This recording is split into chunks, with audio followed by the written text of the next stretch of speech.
Connie meets a few people. I don't want to see any more of the horrid people who live in this tree, Wept poor Connie. But Joe took her firmly by the elbow and pushed her up a broad bough to where a yellow door stood open in the tree. In the doorway stood the prettiest little elf it was possible to see. She had hair that stood out round her head like a golden mist, as fine as silk. She held out her hand to Connie. "Oh, poor child! Did you get caught in Dame Washalot's water?" Connie couldn't help liking this pretty little elf. How dainty she was in her shining frock, and what tiny feet and hands she had. Silky drew her into her tidy little house. She took a towel from a peg and began to dry Connie. "We're going up to Moonface's house to tea. He said he would ask Mr. What's-his-name too, but I don't expect he'll come because I heard him snoring in his deck chair as usual a little while ago." Mr. Who? Asked Connie. "Mr. What's-his-name. He doesn't know his name, nor does anyone else, so we call him What's-his-name. We've tried and tried to find out what his name is, but I don't expect we shall ever know now." There suddenly came a curious noise down the tree, a sound of clanking and jingling, crashing and banging. Then a voice came floating down the tree, and the children grinned. 2 books for a bookworm, 2 bats for a gout, 2 winks for a winkle who can't sing a note. What a very silly song, Said Connie. Joe laughed. Yes, isn't it? It's the kind the old saucepan man always sings. It's his "to" song. Every line but the last begins with the word "to."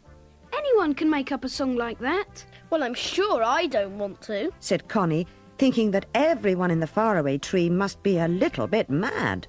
Who's this saucepan man? And what's that awful crashing noise?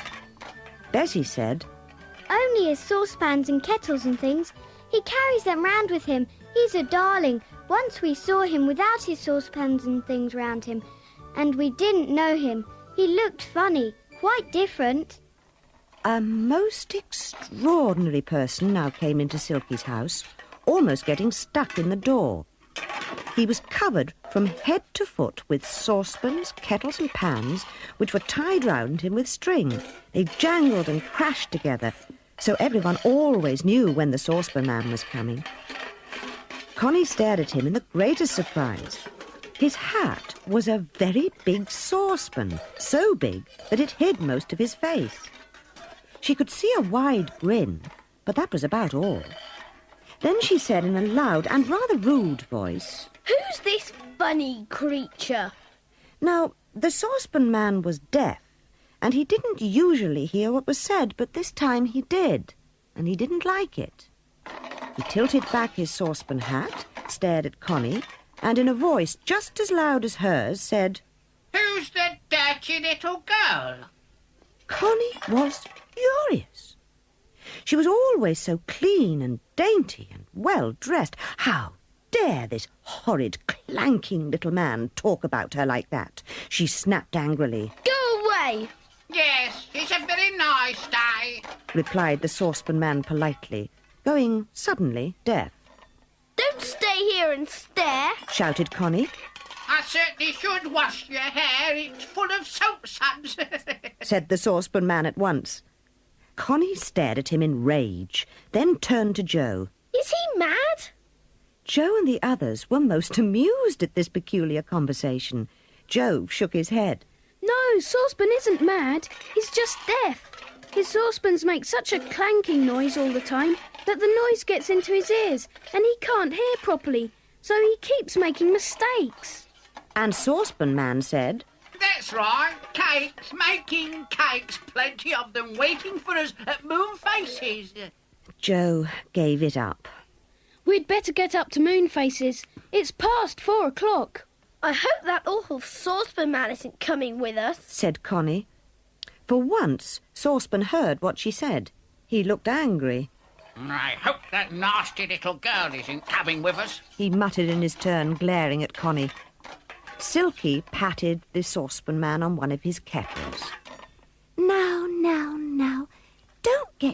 cross. It only makes things worse. They all began to climb the tree again, the saucepan man making an awful noise. 2 bangs for a popgun. 2. But Silky told him to be quiet. You wake Mr. What's-his-name. He's fast asleep. He went to bed very late last night, so he'll be tired. We won't wake him. They went on up the tree. In the distance they saw Dame Washalot hanging out some clothes on boughs. At last they came almost to the top of the tree. Connie was amazed when she looked down. The faraway tree rose higher than any other tree in the enchanted wood. Far below them waved the tops of other trees. Truly, the faraway tree was amazing.